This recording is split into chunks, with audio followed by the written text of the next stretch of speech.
네, 안녕하세요. 하 대표의 친절한 건강기능식품 이야기. 네, 여러분들 그 마이크로바이옴이라고 많이 들어보셨죠? 네, 최근에 심심치 않게 매스컴에 등장하는데요. 과연 이 마이크로바이옴이라는 것이 무엇인가, 어떻게 활용이 되고 있는지에 대해서 알아보도록 하겠습니다.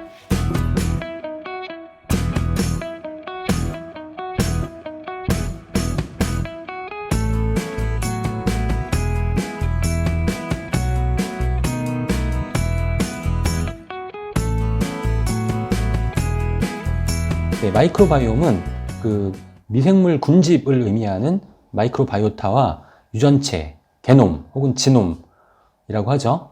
이 두 가지 단어의 합성어입니다. 그래서 마이크로바이옴이라고 하면 미생물군 유전체, 이 미생물이 가지고 있는 유전자의 총 집합체를 우리가 이제 마이크로바이옴이라고 하는데, 우리 몸에 서식하고 있는 미생물 전체 그런 군집을 의미한다고 이해하시면 될 것 같습니다. 몸 안에는 100조 이상의 그런 미생물이 서식을 하고 있고요.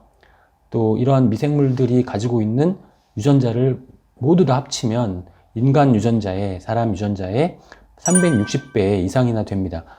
인간 유전자보다 마이크로바이옴의 유전자가 훨씬 더 많기 때문에 생명을 유지하거나 생명 활동에 이 미생물들이 다양한 그런 영향을 미친다라고 볼 수가 있습니다.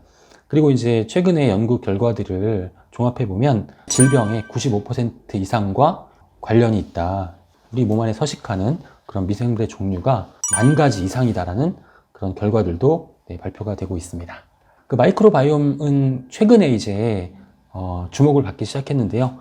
전 세계 논문을 분석을 해보면 2000년도에는 그 마이크로바이옴 관련된 연구가 78건에 불과했는데 2020년에는 거의 15,000건 이상의 연구 논문이 발표가 되고 있습니다. 미국 국립보건원에서 운영을 하고 있는 퍼브메드라고 하는 전 세계 논문 라이브러리가 있는데, 여기서 이제 마이크로바이옴으로 검색을 해보면 2019년에 16,000여 건, 그리고 2020년에도 역시 16,000여 건의 그런 관련된 연구 결과들이 논문으로 게재가 되어 있습니다. 그 인간에게 미치는 그런 영향들이 부각되기 시작한 그런 연구가 있습니다.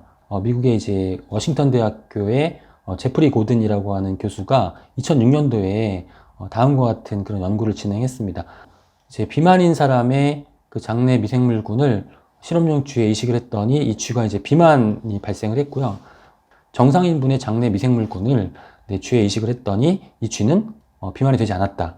그러니까 결국은 이 어떤 그 세균에 의해서 비만이 발생하거나 발생하지 않거나 이런 결과가 나타났다는 겁니다. 그러니까 이제 이 장내에 어떤 세균이 존재하느냐에 따라서 비만이 될 가능성도 있고, 그 가능성이 높아질 수도 있고 그렇지 않을 수도 있다라는 그런 결과가 발표되면서 우리 몸에 서식하는 세균들에 의해서 우리들의 건강 상태가 영향을 받을 수 있겠다라는 것이 최초로 이제 주목을 받기 시작한 거죠. 지금 현재 이제 마이크로바이옴은 다양한 분야에서 활용이 되고 있는데, 건강기능식품 분야에서는 이제 프로바이오틱스, 유산균 프로바이오틱스의 형태로 시장에 출시가 되고 있고, 그 다음에 이제 치료제 분야에서도 이제 파마바이오틱스라 그래가지고 어떤 질병의 치료를 위한 그러한 그 대안으로서도 많이 활용이 되고 있습니다. 그리고 이제 진단 영역, 질환을 예측하는 거죠.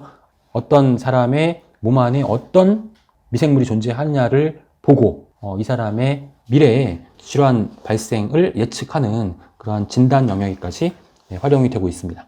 건강기능식품 분야에서 프로바이오틱스 형태로 이제 활용이 많이 되고 있는데, 태어났을 때에는 상당히 비율이 높은데 나이가 들어가면서 그 비율이 점점 줄어듭니다. 그래서 이 프로바이오틱스의 수준을 일정하게 유지하는 것이 노화를 지연시키는 그런 가능성도 지금 제기가 되고 있습니다. 프로바이오틱스의 가장 중요한 기능이라고 한다면 장관 면역을 들 수 있습니다. 장관 면역은 이제 우리 그 면역기관, 면역물질, 면역세포가 우리 위장관, 소화기관 내 70% 이상이 이제 집중이 되어 있기 때문에 장관 면역이라는 말이 나오게 되는 거죠. 그리고 대표적으로 이제 파이어스 패치라고 하는 그러한 면역기관이 위장관 내에 집중이 되어 있다.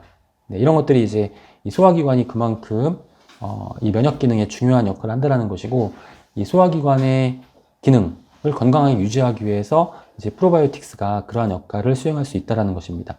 연구 결과들이 발표가 되고 있습니다. 소화관 내에서 유해세균 바이러스를 억제한다거나, 염증을 억제하는 물질을 분비한다거나, 또 면역세포를 활성화시키는 네, 이러한 그 기능들이 연구 결과로 검증이 되어 있고요. 그래서 우리 소화기관 내에 프로바이오틱스가 충분하면 우리 소화기관의 어떤 면역 기능이 건강하게 유지될 수 있다. 소화기관 내에, 위장관 내에 면역 세포와 면역 물질이 집중되어 있다고 하지만 소화기관의 면역 기능이 건강하다면 우리 몸 전체의 면역 기능이 향상된다고 볼 수 있습니다. 코로나를 이기는 영양소라는 영상을 올린 적이 있었는데요.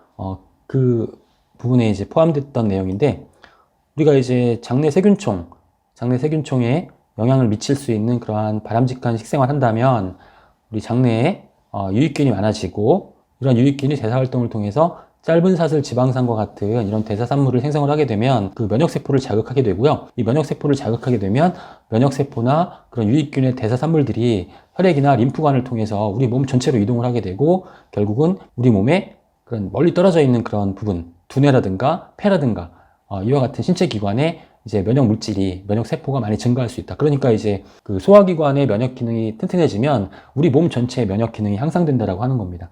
네, 오늘은 마이크로바이옴이 어떤 의미를 가지고 있는지, 그리고 우리 체내에서 어떤 역할을 수행하고 있는지, 이 건강 영역에서 어떻게 활용되고 있는지에 대해서 간략하게 정리해서 말씀을 드렸습니다. 2편에서 찾아뵙도록 하겠습니다.